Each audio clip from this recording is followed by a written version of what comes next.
Bismillahirrahmanirrahim. Assalamualaikum warahmatullahi wabarakatuh. Salam sehat untuk semua. Alhamdulillah, pada hari ini kita berjumpa kembali pada sesi yang ke-11 mata kuliah ekonomi, dampak-dampak dari dan dampaknya. Baik, kita mulai. Pertama adalah pengertian dari integrasi ekonomi. Jadi integrasi ekonomi merupakan bagian dari konsep Nah, menurut L.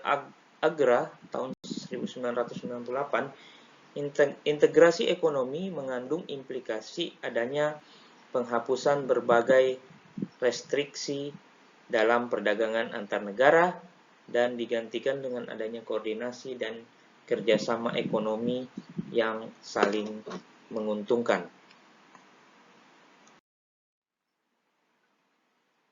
Integrasi ekonomi juga mengandung arti adanya pengurangan atau penghapusan berbagai hambatan atau restriction dalam kerjasama ekonomi antar negara.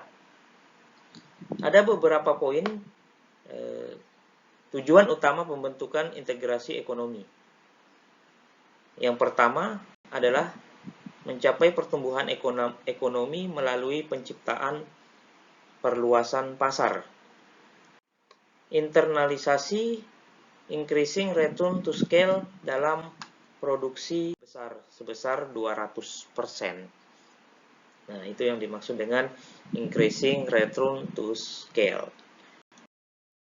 Yang ketiga adalah meningkatkan standar kehidupan masyarakat antar negara anggota dan mengurangi tingkat disparitas antar sesama negara anggota. Yang keempat adalah meningkatkan status politik negara-negara anggota dalam konstelasi politik dunia. Yang kelima adalah menemukan solusi yang kooperatif dalam permasalahan sosial dan politik di antara negara anggota. Nah, lebih jauh, manfaat integrasi itu tentunya adalah untuk kesejahteraan di suatu kawasan, yaitu harga lebih rendah dan tentunya kualitas produk akan jauh lebih baik. Jadi, dapat dipastikan bahwa analisis dampak integrasi ekonomi melalui pembentukan kawasan perdagangan bebas sangat penting untuk beberapa alasan yang sudah disebutkan sebelumnya.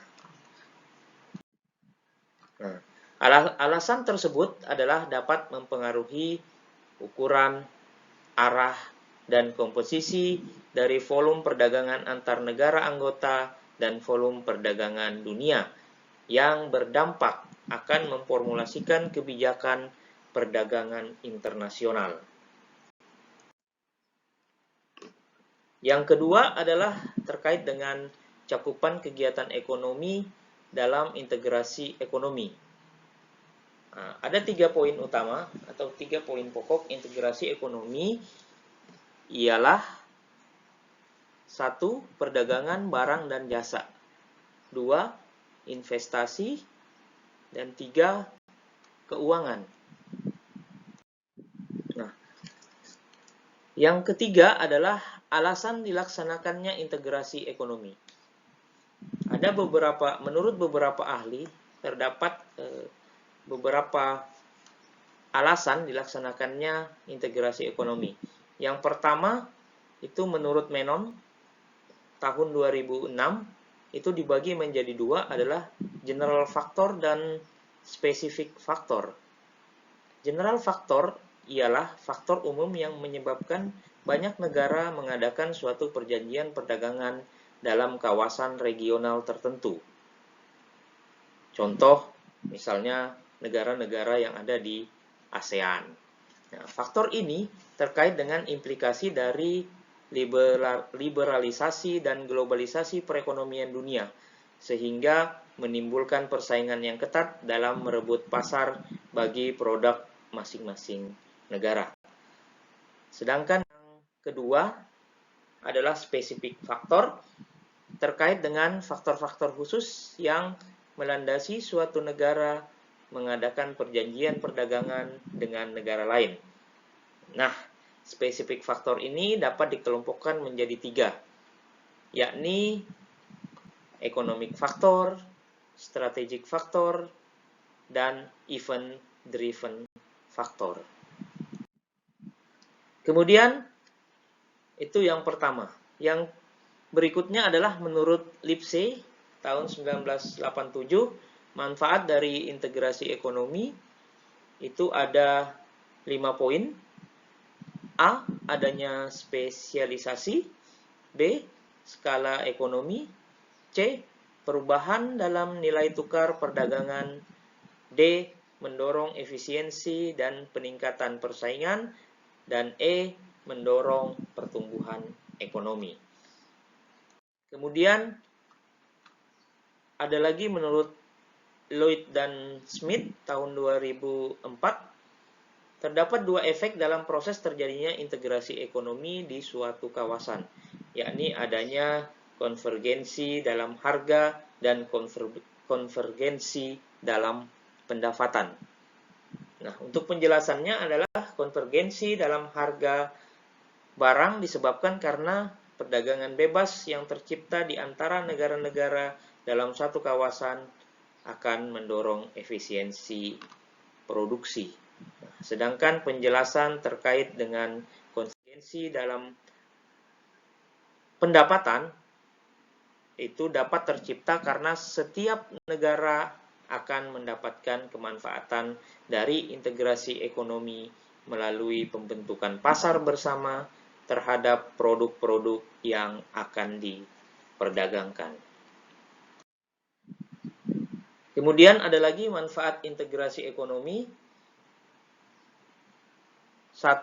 Trade creation effect ialah perdagangan regional dapat berkembang melalui pengurangan berbagai hambatan dalam perdagangan secara regional sehingga produk dari negara anggota dapat laku di pasar regional. Nah, sesuai tadi ada kerjasama antar negara-negara anggota. Kemudian 2, trade diversion effect adalah pengurangan hambatan dalam perdagangan yang menyebabkan terjadinya pergeseran dari produk yang dihasilkan oleh negara bukan anggota yang lebih efisien ke negara anggota yang memproduksi kurang efisien. Nah, ini manfaat yang kedua ya. Kemudian global. Yang 5, competition promotion effect ialah membuka pasar regional dapat meningkatkan persaingan terhadap pasar domestik dan juga perluasan pasar.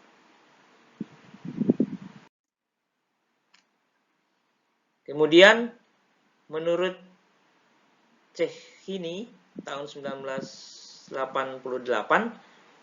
dampak integrasi ekonomi atau dampak atau manfaat makro dalam mikroekonomi dari integrasi perekonomian itu dapat diceritakan bahwa dampak makroekonomi ditunjukkan oleh adanya pengurangan tarif yang membawa konsekuensi pada penurunan biaya perdagangan.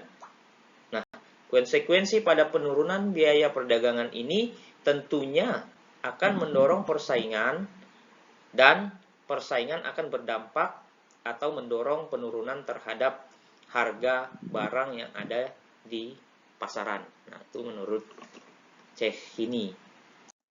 Kemudian, dampak mikroekonomi berkaitan dengan penurunan atau penghapusan terhadap berbagai hambatan dalam perdagangan internasional tentunya akan mengakibatkan penurunan harga produk di pasar regional yang akhirnya akan mempengaruhi perbaikan atau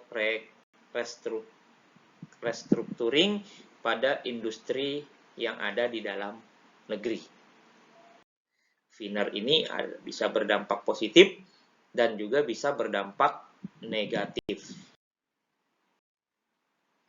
Kemudian masuk ke tahapan integrasi ekonomi. Di sini ada 5 tahapan tahap integrasi ekonomi yang akan nanti dijelaskan satu persatu.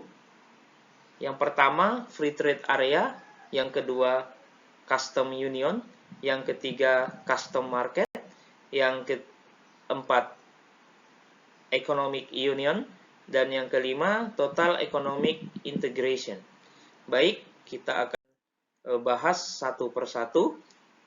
Yang pertama adalah free trade area adalah ditandai oleh adanya perdagangan bebas tanpa adanya hambatan tarif di antara negara anggota.